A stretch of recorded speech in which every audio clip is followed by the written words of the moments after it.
कैसे हैं आप लोग? आई होप आशा करते हैं सभी लोग अच्छे होंगे, मस्त होंगे, अच्छे मन से पढ़ाई कर रहे होंगे बच्चों।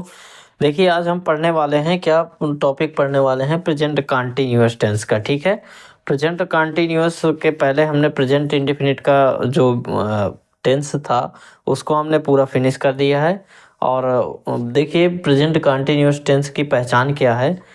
जिस वाक्य के अंत में रहा है, रही है, रहे, रहा हूँ आदि शब्द आ जाते हैं प्रेजेंट कंटीन्यूअस टेंस कहलाता है। ठीक है, हेल्पिंग वर्ब इसकी इज एम आर होती है।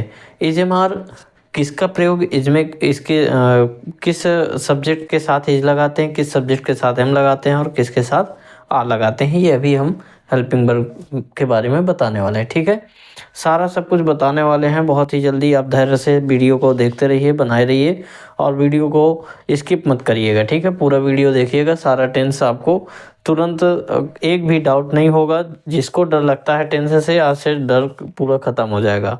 ठीक है, तो यहाँ पे प्रेजेंट कंटिन्यूअस टेंस की जो पहचान है देख लिया, हेल्पिंग वर्ब देख लिया। अब हमें यहाँ पे आपको पर्सन पढ़ाए थे। जो पर्सन होते हैं, जैसे इज का प्रयोग है तो इज का प्रयोग किसके साथ इज लगाते हैं, किसके साथ एम लगाते हैं, किसके साथ आर लगाते हैं बच्चों। ठीक है, इसका प्रयोग करते हैं he she it, he she it. और सब्जेक्ट आपका कैसा होना चाहिए? सब्जेक्ट आपका सिंगुलर नंबर हो। सिंगुलर जानते हैं, एक वचन, सिंगुलर नंबर हो। Singular number third person, third person, singular number third person के साथ इज का प्रयोग करते हैं। ठीक है, किसका प्रयोग करते हैं बच्चों? इज का प्रयोग करते हैं।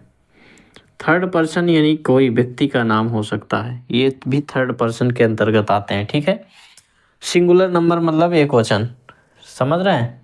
अब एम का प्रयोग एक छोटा सा बच्चा भी जानता होगा अगर इंग्लिश थोड़ा सा जानता है, कि एम का प्रयोग आई के साथ, आई के साथ एम का प्रयोग करते हैं।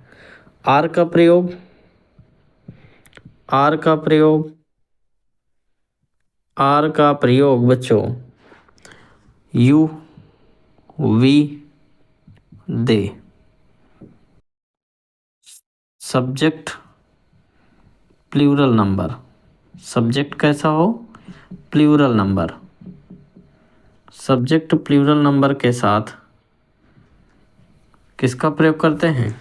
आर का प्रयोग करते हैं। ठीक है, इस प्रकार से अगर मान लीजिए यहाँ पे इज एम आर का प्रयोग समझ में आ जाता है तो और क्या करते हैं? वर्ब की हमेशा फर्स्ट फॉर्म के साथ आईएनजी लगाते हैं। क्या लगाते हैं? आईएनजी लगाते हैं। वर्ब की फर्स्ट फॉर्म, फर्स्ट फॉर्म में आईएनजी जोड़ देते हैं। ये इसका रूल है, सिंपल सा नियम है। बस इसको अगर आपने जान लिया तो आपका टेंस पूरा ख़त्म। ठीक है, अब कहाँ क्या कैसे यूज करते हैं? Affirmative sentence, negative sentence, interrogative sentence, interrogative plus negative sentence, यानी 4 टाइप्स के सेंटेंस पढ़ने वाले हैं। ठीक है, अब यहाँ पे क्या कह रहा है बच्चों? जैसे हम अफर्मेटिव सेंटेंस पढ़ते हैं। ठीक है, affirmative sentence, you know that what is affirmative sentence? सभी बच्चे जानते हैं अफर्मेटिव सेंटेंस क्या होता है। What is affirmative sentence? Affirmative sentence is called also simple sentence, that is means Hindi साधारण वाक्य। इसका हिंदी में अर्थ क्या होता है? साधारण वाक्य। बहुत ही सिंपल होता है। इसमें नॉट जो वर्ड होता है या क्वेश्चन वर्ड जैसे वाई, वेयर, व्हाट, हु, ये शब्द नहीं आते।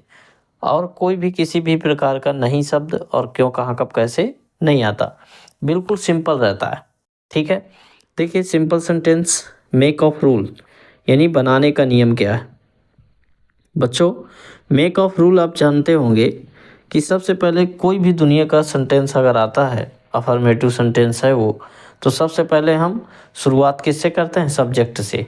ठीक है, अगर कोई भी चाहे ये जरूरी नहीं कि प्रेजेंट कंटिन्यूअस ही टेंस हो, चाहे इंडिफिनिट, इसके पहले भी हमने बताया था जब प्रेजेंट इंडिफिनिट पढ़ा रहे थे।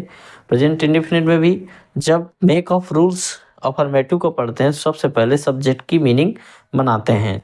जैसे वह आ गया तो ही बनाएंगे, और स्त्री के लिए शी लगाते हैं, और तुम आ गया तो यू लगाएंगे, और किसी व्यक्ति का नाम आ गया तो उसके नाम की मीनिंग बनाते हैं। अच्छा बच्चों, क्या है सब्जेक्ट? एस फॉर सब्जेक्ट होता है। ओनली अगर एस लिख रहे हैं तो सब्जेक्ट, या सब्जेक्ट यानी कर्ता, प्लस हेल्पिंग वर्ब यानी एच वी। ठीक है, समझ जाएंगे। एच वी ये इज एम आर, ये देखिए एच फॉर एच और वी फॉर वर्ब। ठीक है, शॉर्टकट में चल रहे हैं एच वी। कोष्टक में अगर हम इसको क्या ले लेते हैं, इज एम आर, समझने के लिए एच वी को इज एम आर को एच वी कहते हैं, प्लस। ठीक है, प्लस क्या बनाते हैं, प्लस वर्ब की V1, इसको अगर वर्ब की फर्स्ट फॉर्म बोलें तो V1 प्लस ING ऐड कर देंगे इसमें, प्लस बच्चों ऑब्जेक्ट क्या बनाते हैं, ऑब्जेक्ट, और प्लस फुल स्टॉप जरूर लगा देते हैं। ठीक है, इस प्रकार से बच्चों मेक ऑफ रूल आपका कंप्लीट हो चुका है। अब हम एग्जाम्पल के थ्रू देखते हैं। ठीक है, एग्जाम्पल क्या कह रहा है, जैसे हम एग्जाम्पल में लेते हैं वह पत्र, वह पत्र पढ़ रहा है, वह पत्र पढ़ रहा है। बच्चों इनको हल्के में मत लीजिएगा, कभी भी किसी भी टेंस को हल्के में नहीं लेना चाहिए, क्योंकि छोटे वाक्य पढ़ करके ही आप बड़े वाक्य बना सकते हैं। अगर आप छोटे वाक्य में कमांड नहीं की है आपकी, तो आप कभी भी बड़े टेंस पर कमांड नहीं बना सकते, विजय नहीं प्राप्त कर सकते हैं। इसलिए आप इसको छोटा और हल्का मत मानिएगा। जिसको टेंस नहीं आते वो गौर से देखें। ठीक है, देखिए इसमें सब्जेक्ट कौन है। अगर हम इस वाक्य में कौन का प्रश्न कर दें, किसका प्रश्न कर दें, कौन का, तो अगर कौन का प्रश्न करते हैं तो हमें क्या मिलता है, सब्जेक्ट मिलता है। वह पत्र पढ़ रहा है, कौन पढ़ रहा है, वह। अगर हमें जो आंसर में आएगा वो हमारा सब्जेक्ट होगा।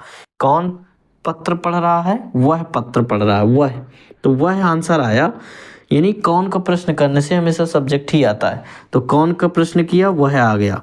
पत्र कौन पढ़ता है, पढ़ रहा है, वह, तो वह की अंग्रेजी सब्जेक्ट क्या होगी, ही। फिर इसके बाद देखिए H V is am are, यहाँ देखिए इज का प्रयोग ही के साथ, तो यहाँ ही, यहाँ इज लगा दीजिए। फिर पढ़ रहा है यानी क्या है, देखिए बनाने का नियम, एच वी के बाद V1 प्लस ING, V1 यानी वर्ब, तो वर्ब क्या है, पढ़ने की क्रिया क्या कर रहा है, वो पढ़ रहा है। तो रीड, READ, रीड मैंने पढ़ना, ING जोड़ दीजिए, रीडिंग हो जाएगा। और क्या पढ़ रहा है, ए लेटर, एक पत्र पढ़ रहा है। ठीक है, रीडिंग अ लेटर। इस प्रकार से हमारा ट्रांसलेशन कंप्लीट हो जाता है। अच्छा बच्चों, सेकंड एग्जांपल के थ्रू देखते हैं, सेकंड एग्जांपल क्या कह रहा है। ठीक है, सेंटेंस का वन एग्जांपल देख चुके हैं, अब हम सेकंड एग्जांपल देखते हैं कैसे क्या कह रहा है। लड़कियां स्कूल जा रही हैं। ठीक है, हमने पहले से नोट करके रखा था ताकि समय बचाया जा सके। ठीक है, इसका हम ओनली इंग्लिश से ट्रांसलेशन करने वाले हैं। ठीक, लड़कियां स्कूल जा रही थी, लड़कियां स्कूल जा रही थी, यानी इसमें कौन जा रही थी स्कूल, हमने बताया था कि कौन का प्रश्न का, लड़कियां जा रही हैं। तो यहाँ पे लड़कियां क्या है, इसमें सब्जेक्ट है। ठीक है बच्चों, द गर्ल्स, बच्चों द गर्ल्स इज गोइंग, जा रही है ना, तो यहाँ पे वर्ब हो गई। कहाँ जा रही हैं, स्कूल जा रही हैं, ये ऑब्जेक्ट हो गया। ठीक है, ठीक है बच्चों, एक कुर्सी बना रहा है, द कारपेंटर, कौन बना रहा है, कारपेंटर। ठीक है, कारपेंटर इज, बना रहा है ना, तो मेकिंग, बना रहा है, making a chair, making a chair. ठीक है, वह मैदान में दौड़ रहा है, कौन दौड़ रहा है बच्चों, वह, तो ही के साथ इज लगाते हैं। फिर दौड़ रहा है ना, रन कर रहा है, running in the field, running in the field हो जाएगा। लड़के फुटबॉल खेल रहे हैं, द बॉयज़, कौन खेल रहे हैं, बॉयज़ हो गया। फिर क्या कर रहे हैं, खेल रहे हैं। बॉयज़ के साथ क्या लगेगा बच्चों, बहुवचन है, प्लूरल नंबर आर लगेगा, क्या लगेगा, आर लगेगा।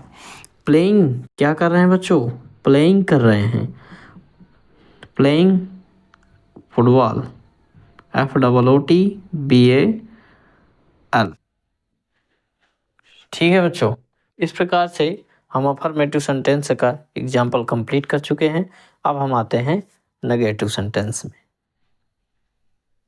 नेगेटिव सेंटेंस को पढ़े हैं, अब हम पढ़ने वाले हैं नेगेटिव सेंटेंस को। ठीक है, अब नेगेटिव सेंटेंस में नॉट आ जाता है, यानी नहीं शब्द मिल जाएगा। देखिए हर एक वाक्य में यहाँ नहीं और यहाँ भी नहीं जा रहा है। ठीक है, उसमें नॉट नहीं आया था, इसमें नॉट का यूज़ किया गया। देखिए इसका बनाने का नियम हमने पहले से लिख करके रखा है। बनाने का नियम सब्जेक्ट है, फिर हेल्पिंग वर्ब है, फिर जस्ट नॉट लग जाता है। उसमें नॉट नहीं था और यहाँ पे हेल्पिंग वर्ब के बाद V1 ING ऑब्जेक्ट वही है। सिर्फ हेल्पिंग वर्ब के बाद क्या ऐड हो जाता है बच्चों, नॉट ऐड हो जाता है, यानी जुड़ जाता है। ठीक है, मैं पुस्तक नहीं पढ़ रहा हूँ, इसमें करता क्या है बताइए, कौन पुस्तक नहीं पढ़ रहा है, मैं। तो इसमें मैं क्या है, सब्जेक्ट है, तो आई, और आई के साथ आप जानते हैं रूल्स, क्या हेल्पिंग वर्ब लगाते हैं। देखिए सब्जेक्ट के बाद हेल्पिंग वर्ब क्या होती है, इज एम आर। क्या होती है बच्चों, इज एम आर। क्या होती हैं, इज एम आर होती है हेल्पिंग वर्ब। ठीक है, तो हेल्पिंग वर्ब अगर इज एम आर है तो आई के साथ हमेशा क्या लगाते हैं, एम। फिर इसके बाद एम के बाद क्या लगा देंगे बच्चों, नॉट। फिर इसके बाद देखिए V1 का पता करिए, वर्ब इसमें क्या है, तो वो क्या कर रहा है बताइए, पढ़ रहा है। क्या नहीं कर रहा, पढ़ रहा नहीं रहा है। तो reading, read first form of V1 plus ING हो गया, रीडिंग हो गया। और नॉट रीडिंग, क्या नहीं पढ़ रहा, बुक, रीडिंग अ बुक, एक पुस्तक नहीं पढ़ रहा, वो ए नहीं है लेकिन लगा देते हैं। ठीक है, वह अपनी गुड़िया से नहीं खेल रहा है, खेल रही है बच्चों, सॉरी, यहाँ पे वह अपनी गुड़िया से नहीं खेल रही है। अच्छा, अगर नहीं खेल रही तो ना खेलने दीजिए, तो यहाँ पे रही है आ गया, तो कोई लड़की है तो यहाँ पे शी कह सकते हैं। इज नॉट, क्योंकि शी के साथ ही, सी इट के साथ इज लगता है, फिर नॉट लग गया। खेलना, खेलना क्या होता है, प्लेइंग, प्ले माने बच्चों खेलना, प्लेइंग हो जाएगा, ING जुड़ गया, प्ले माने खेलना, ING जुड़ गया, ये देखिए V1 प्लस ING। ऑब्जेक्ट किसके साथ, अपनी गुड़िया से का मतलब के साथ। ठीक है, तो विथ लगा दीजिए, विथ, और अपनी सी के साथ अपने की अंग्रेजी हर लगाते हैं, हर डॉल, डॉल माने गुड़िया। ओके, इस प्रकार से सेंटेंस कंप्लीट हो गया। गाय घास नहीं चर रही है, कौन घास नहीं चर रही है, तो गाय। तो यहाँ पे the cow, cow is grazing, grazing, graze माने चरना, ING हो गया, ग्रेजिंग। नो, नॉट भूल गए क्या, इज एम आर के बाद क्या लगा देंगे, not. The cow is not grazing, grazing grass, क्या नहीं चल रही, घास, ग्रॉस, ग्रॉस GRASS। वे बाजार नहीं जा रहे हैं, तो कौन नहीं जा रहे हैं, दे के साथ क्या लगेगा बच्चों, are. They are not going, they are not going to market. ठीक है बच्चों, इस प्रकार से देखिए हमारा नेगेटिव सेंटेंस कंप्लीट हो गया।